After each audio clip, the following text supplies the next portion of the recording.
no livro de Levítico capítulo 19, para a leitura do versículo 2. Levítico 19, versículo 2. Nós temos também, irmãos, a presença de Luiz Sérgio. Levante sua mão, Luiz, por favor. Onde você está? Luiz Sérgio. É ele mesmo que nós apresentamos. Obrigado. Deus abençoe. Capítulo 19, verso 2 de Levítico. Fala a toda a congregação dos filhos de Israel e dize-lhes: santos sereis, porque eu, o Senhor vosso Deus, sou santo. Ó Pai, abençoa-nos diante da Tua palavra. Há desafios para nós, que eu sei que com Tua graça conseguiremos vencer. Que o Senhor fale conosco, por favor. Eu peço em nome de Jesus. Amém. Podem sentar. A partir de hoje, indo também no domingo à noite, e alguns poucos domingos, eu quero pregar uma série de mensagens aqui sobre o tema Santos em um Mundo Profano. Desde o final do ano passado, eu fui despertado para estudar sobre a vida da igreja primitiva, sobretudo no primeiro e segundo séculos da era cristã. Eu comecei a ler sobre a patrística, comecei a ler sobre os pais apostólicos, aqueles que foram discípulos dos apóstolos, como, por exemplo, Policarpo de Esmirna, foi discípulo direto de João, o discípulo amado, morreu martirizado, queimado vivo em praça pública. E fui lendo sobre os pais da igreja.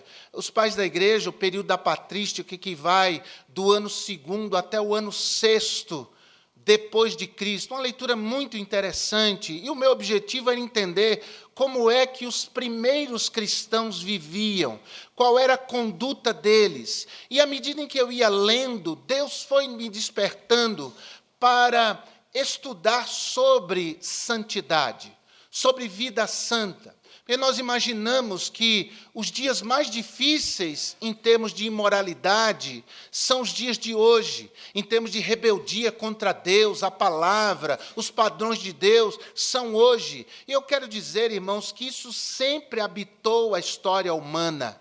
A malignidade, a dureza de coração, a imoralidade sempre foram abundantes na história humana. A questão é que em alguns momentos da história, a imoralidade, a rebeldia contra Deus eram muito mais explícitas. Em outros momentos da história, essas coisas estavam mais escondidas, por trás das cortinas. As pessoas praticavam a sua imoralidade sem que ela fosse flagrante.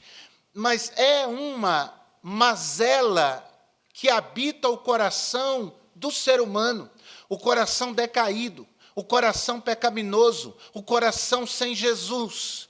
E, irmãos, nós observamos que em nossos dias a imoralidade é também abundante, é também reinante. O que nós vivemos hoje, irmãos, é esse tipo de imoralidade explícita, onde as pessoas não têm vergonha, não têm pudor algum de mostrarem-se e agirem de um modo imoral. E o Senhor Deus, nesse texto, está ordenando a nação de Israel, dizendo: vós sereis santos, e sejam santos como eu, o Senhor, sou também santo. E esse mandamento é um mandamento atemporal. Ele se aplica à nação de Israel, mas se aplica também a nós. Lá em 1 de Pedro, capítulo 1, verso 15 e 16, Pedro escreve aos cristãos espalhados pelo mundo conhecido da época. 1 de Pedro, capítulo 1, verso 15, mas como é santo aquele que vos chamou, sede vós também santos em toda a vossa maneira de viver, porquanto está escrito, e ele faz a referência a Levítico: sede santos, porque eu sou santo. E falar de santidade em nossos dias parece, no mínimo, inadequado. Falar de santidade em nossos dias parece falar de algo absolutamente irreal, impraticável no mundo de hoje. Quando nós olhamos para o mundo moderno, nós pensamos assim. é realmente algo impraticável. E, infelizmente, irmãos, quando olhamos para alguns no meio do povo de Deus, alguns que se dizem crentes, verdadeiros discípulos de Jesus, parece que falar de santidade é uma coisa descabida. E abordar a santidade é necessário. Esse é o meu objetivo. Santos em um mundo profano. É falar de santidade para o povo de Deus no mundo profano, no mundo decaído, no mundo rebelde contra Deus. E esse é o meu objetivo nesses dias.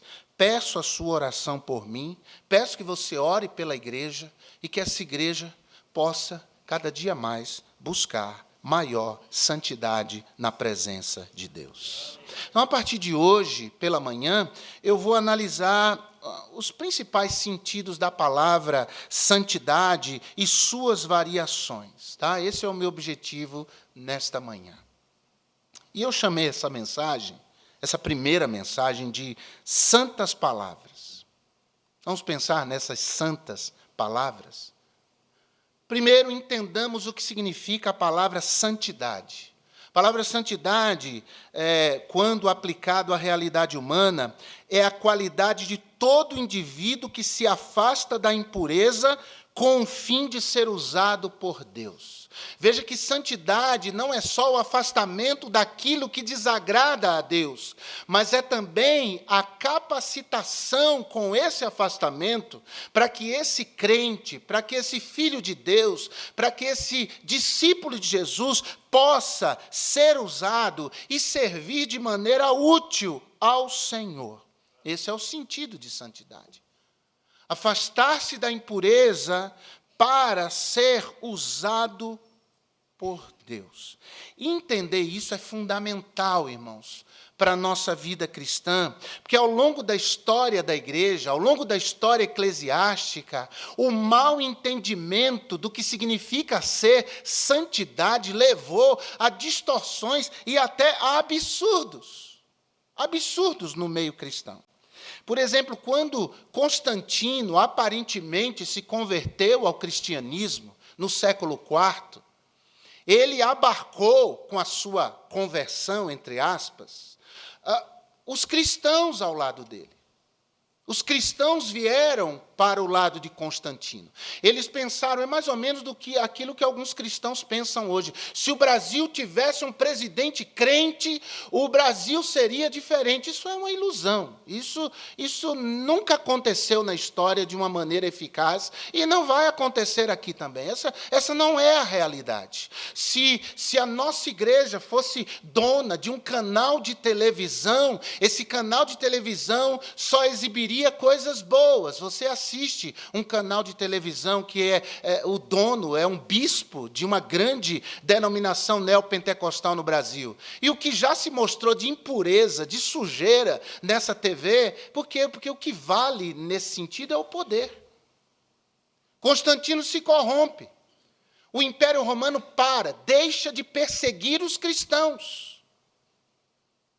E o que acontece? Acontece que não há mais mártires na igreja com Constantino.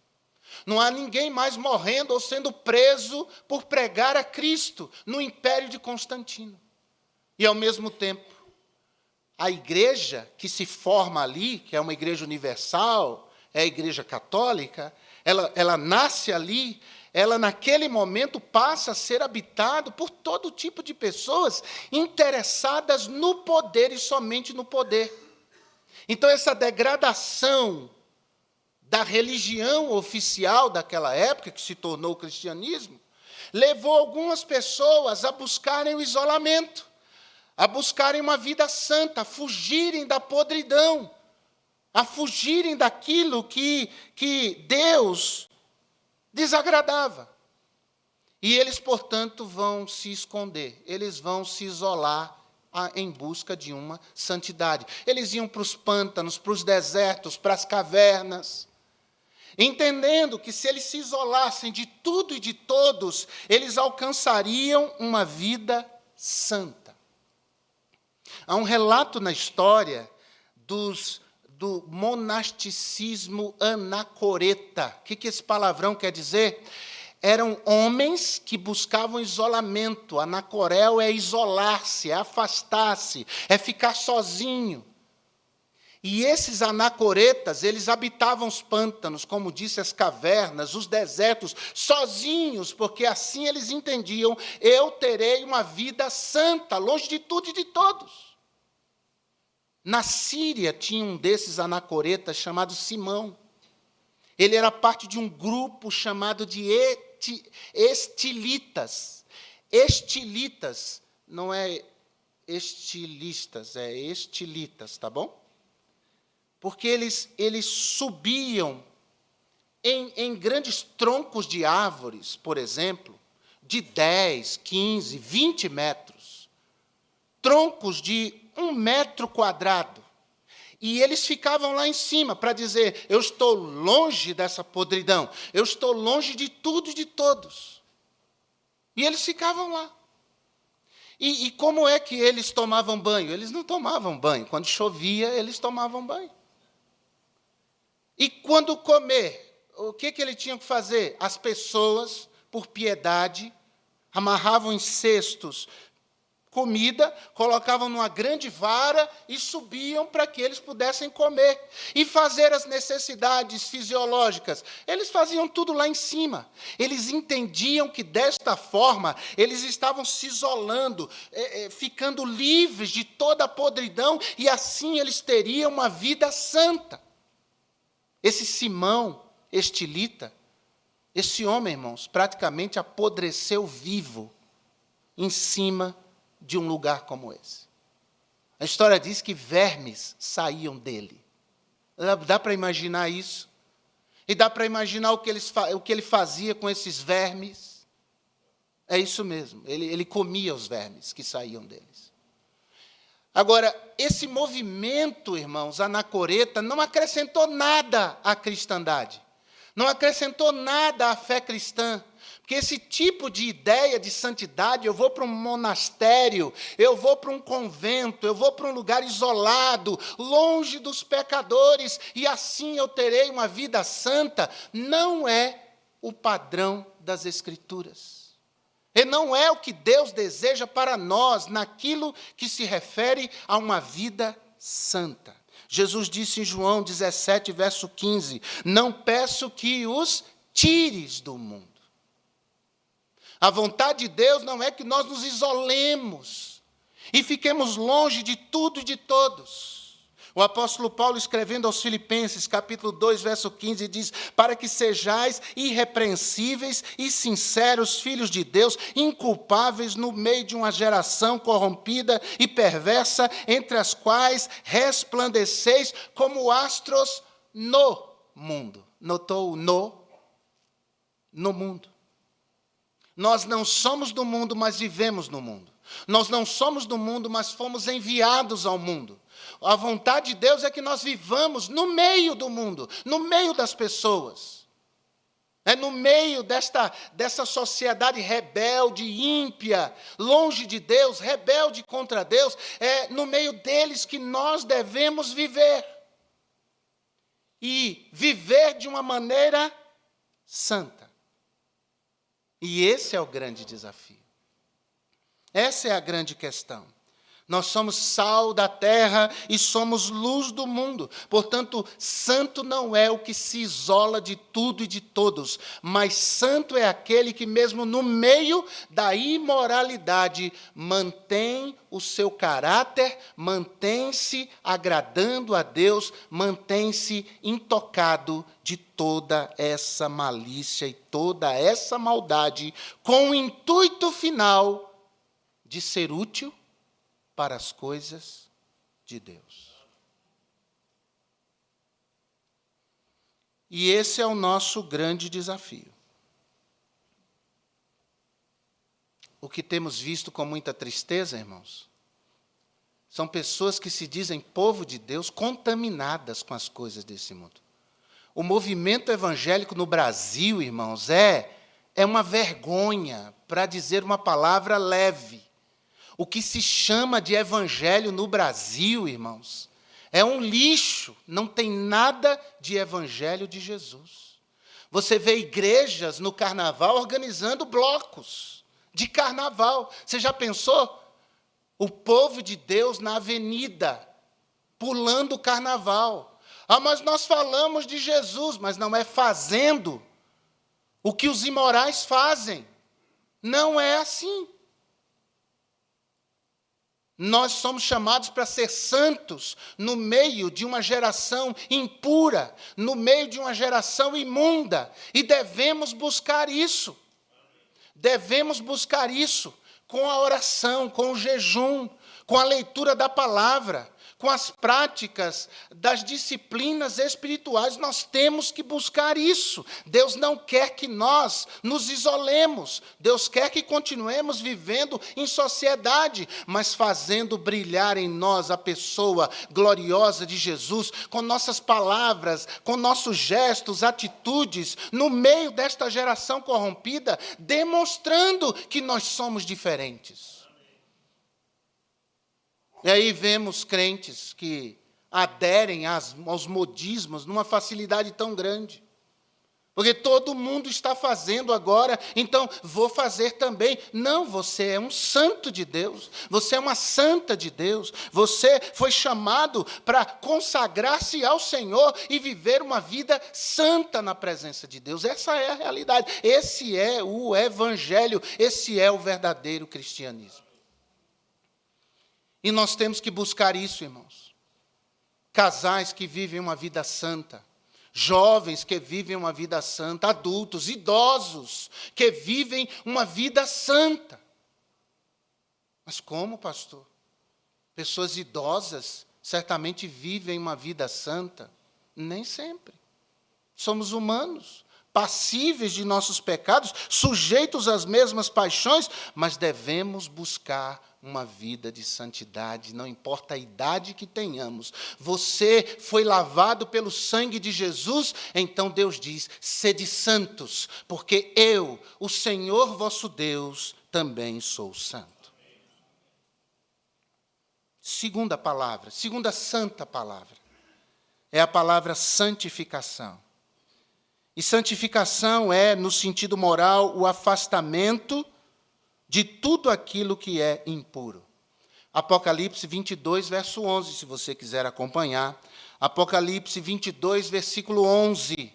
A palavra de Deus diz em Apocalipse 22, 11, quem é injusto, seja injusto ainda. E quem é sujo, seja sujo ainda.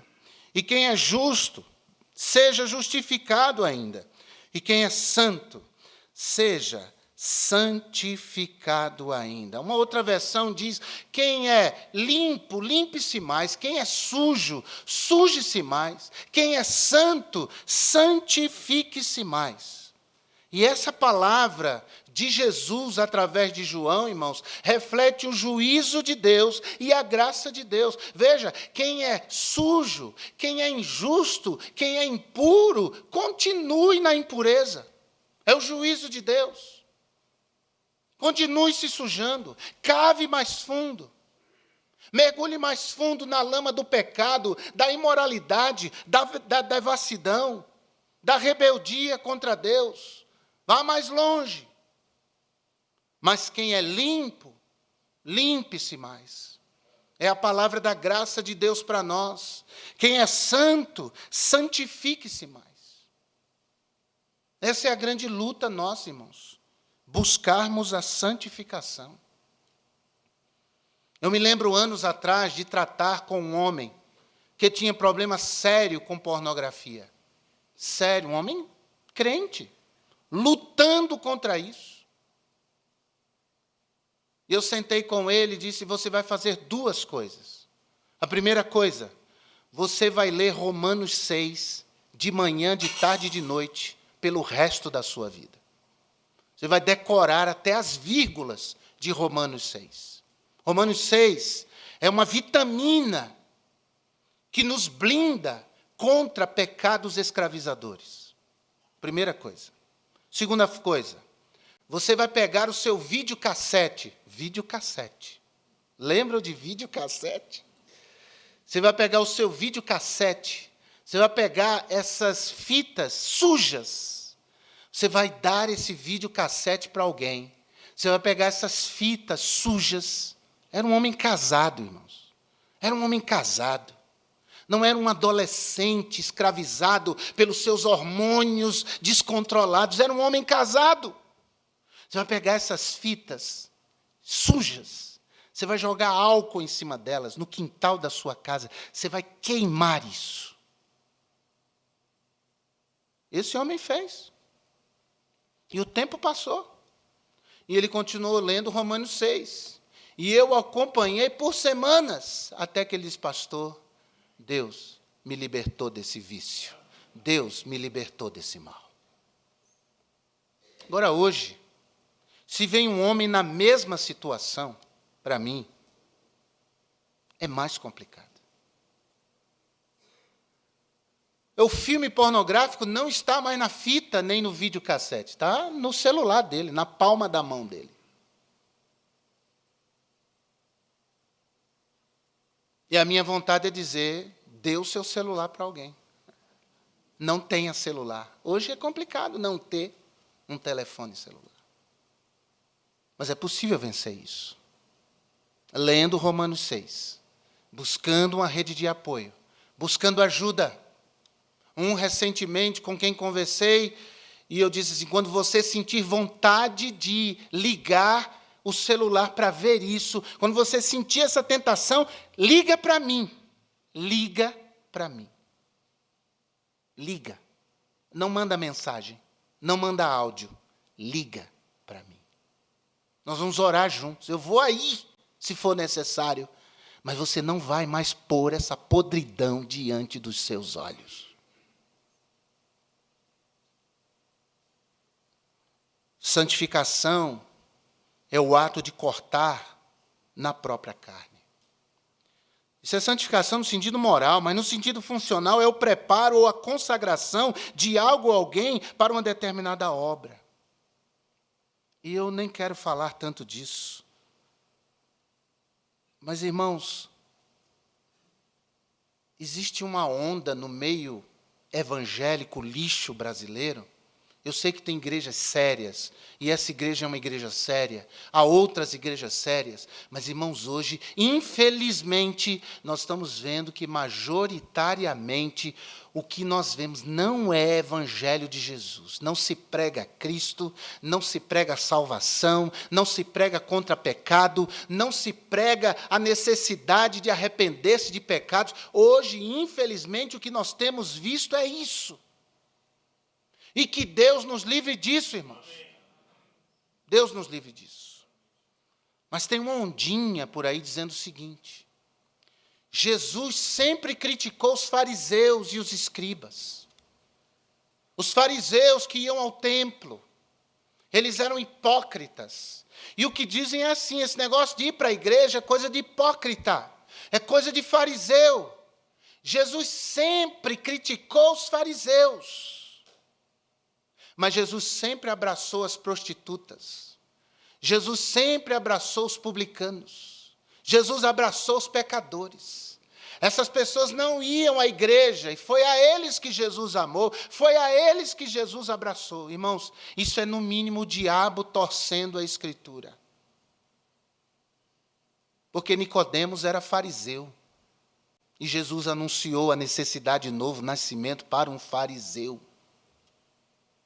Paulo era fariseu e Jesus anunciou a ele a necessidade de uma transformação e efetivamente o transformou.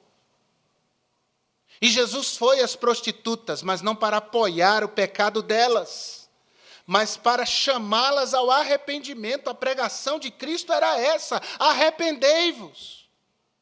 E arrependimento é mudança de vida, irmãos. É mudança de pensamento sobre o pecado, é mudança de sentimento sobre o pecado, e é mudança de atitude em relação ao pecado. Arrependimento é esse rompimento com o pecado e voltar-se para Deus em busca de uma vida que agrada a Deus, uma vida santa. Isso é arrependimento. Arrependimento de quem continua no erro não é arrependimento, não é mudança de vida. Essa é a grande realidade. Este é o evangelho verdadeiro. O evangelho de Cristo propõe um rompimento com o pecado. Nós erramos, nós falhamos, mas não é porque queremos, não é porque temos prazer na prática do pecado. Prazer na prática do pecado é iniquidade. Nós podemos errar, nós podemos falhar, porque somos pecadores, mas ao errarmos, nos ajoelhamos, choramos, lamentamos o nosso pecado, buscamos a Deus, pedimos perdão pela nossa rebeldia, buscamos ajuda e procuramos mudar de vida. Arrependimento é mudança de vida, é vida diferente. Que história é essa? Eu sou arrependido e continuo bebendo. Continuo indo para o barzinho com os meus amigos. Ninguém da igreja sabe. Ninguém da igreja viu. Isso é lá arrependimento, irmãos? Isso aí é conversão de verdade? Não pode ser. Isso não é vida com Deus. A vida com Deus é uma nova vida. Se alguém está em Cristo, nova criatura é. As coisas velhas passaram, eis que tudo se fez novo. Essas palavras de gente que diz que ir à igreja é coisa de fariseu, de hipócrita. Irmãos, essas pessoas estão a serviço do diabo. Não há respaldo no Novo Testamento para esse tipo de conduta. Não há. Não há. Veja o que a Bíblia diz. Eu estou deixando de falar outras coisas para falar isso, é muito importante. 1 Tessalonicenses, aos Tessalonicenses, capítulo 3. Veja comigo, por favor. Eu vou encerrar já a mensagem. Mas, veja primeiro aos Tessalonicenses 3:11. Filipenses, Colossenses, Tessalonicenses. Tessalonicenses, capítulo 3, versículo 11. A palavra de Deus diz assim: porquanto ouvimos que alguns, eu estou lendo 2 aos Tessalonicenses, perdão. 1 aos Tessalonicenses, capítulo 3, agora vai. Versículo 11. Ora, o mesmo Deus, o mesmo nosso Deus e Pai, e nosso Senhor Jesus Cristo, encaminha a nossa viagem para vós. Paulo queria ir novamente a Tessalônica. E o Senhor vos aumente e faça crescer em amor uns para com os outros, e para com todos, como também o fazemos para convosco. Jesus está falando para uma igreja. Jesus está falando para uma igreja. E a palavra igreja significa ajuntamento, reunião. Não está falando para gente que é crente em casa, para gente que diz, eu vou ser cristão sozinho. Isso não existe na Escritura. Não é cristão de verdade. Cristão está junto a outros cristãos. Cristão congrega, cristão se reúne. Agora olha o versículo 13. Para que esses cristãos se reúnem? Para confirmar os vossos corações, para que sejais irrepreensíveis em o quê? Em santidade, diante de nosso Deus e Pai, na vinda de nosso Senhor Jesus Cristo, com todos os santos andam juntos. Os santos andam juntos. Se você tem mais prazer em estar lá fora do que aqui dentro, eu preciso lhe dizer, examine a sua saúde espiritual. Porque o prazer de um crente é estar na casa de Deus, junto com o povo de Deus. Eu sei que tem dias que a gente está com problema. Eu sei que tem dias que coisas acontecem. Eu sei que há situações em que nos impedem de chegar. Mas se deliberadamente você não tem prazer em estar na casa de Deus, estar na casa de Deus é um dos componentes que Deus usa para promover em nós uma verdadeira santificação.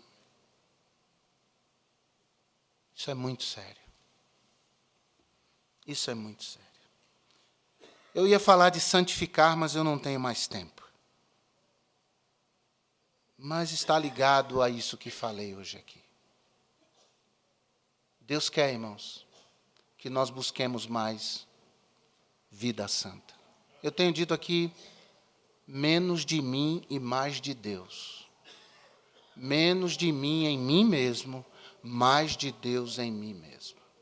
Essa é uma mensagem absolutamente impopular, uma mensagem que desagrada a pessoas, sobretudo quando elas estão em pecado. Desagrada, sobretudo, quando elas estão vivendo uma vida cristã fajuta. Desagrada a essas pessoas, mas é a palavra de Deus. Deus tem bênçãos para nós, amém? Deus quer nos abençoar mais. Deus quer intervir na nossa vida. Deus quer mostrar o seu poder em nós, sua presença viva e ativa em nós. Isso não é frase de efeito, isso é realidade, porque o nosso Deus é vivo. Mas ele diz: sejam santos. Porque o autor aos Hebreus diz que sem a santificação ninguém verá o Senhor. Então, se você está andando com Deus, fique firme. Se você está cambaleante na sua fé, a palavra de Deus é: volte para as coisas de Deus. Converta o seu coração, porque Deus quer abençoar você. Sede santos, porque eu, o Senhor vosso Deus, sou santo. Curva sua cabeça, feche seus olhos, por favor. Eu não vou chamar ninguém aqui à frente.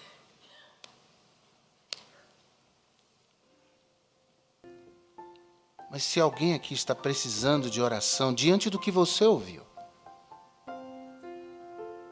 eu quero lembrar de você em oração. Faça apenas um sinal com a sua mão. Eu quero ser lembrado em oração. Amém. Amém. Amém. Amém. Amém. Amém. Graças a Deus. Amém. Glória a Deus. Amém. É tempo de ser santo. Amém. Amém. Amém. Amém. É tempo de ser puro. É tempo de ser útil. Amém. Deus abençoe. Eu vi sua mão. Pode baixar. Amém. Graças a Deus. Eu louvo a Deus por isso. Por uma igreja que é sensível à voz de Deus. É uma igreja que quer agradar mais o Senhor. Ó Deus, abençoa-nos, Senhor. Porque nós somos frágeis, nós somos pequenos. Mas nós confiamos na palavra do Senhor que ouvimos nessa manhã. O Senhor nos chama à santidade, o Senhor nos chama à santificação, nos chama a ser santos neste mundo profano. E, ó Deus, nós queremos agora colocar as nossas vidas diante de Ti, pedindo, meu Deus, que o Senhor nos ajude e vamos buscar mais santidade, vamos buscar mais santificação, vamos buscar mais ao Senhor. Vamos, ó Pai, agora, nesta manhã, declarar guerra contra pecados de estimação, contra coisas que ninguém sabe, coisas que ninguém viu, mas o Senhor sabe, o Senhor viu, o Senhor conhece, o Senhor nos trouxe aqui para falar conosco hoje sobre isso. E, meu Deus, nós declaramos guerra a isso, para agradar o Senhor, para nos consagrarmos mais e para sermos úteis no serviço, no trabalho, na obra do Senhor. E oramos que seja assim, em nome de Jesus. Amém. Vamos ficar em pé? Vamos cantar esse hino que nos está sendo proposto nessa introdução. E vamos cantar tocados pela palavra e pelo Deus desta palavra. Vamos cantar.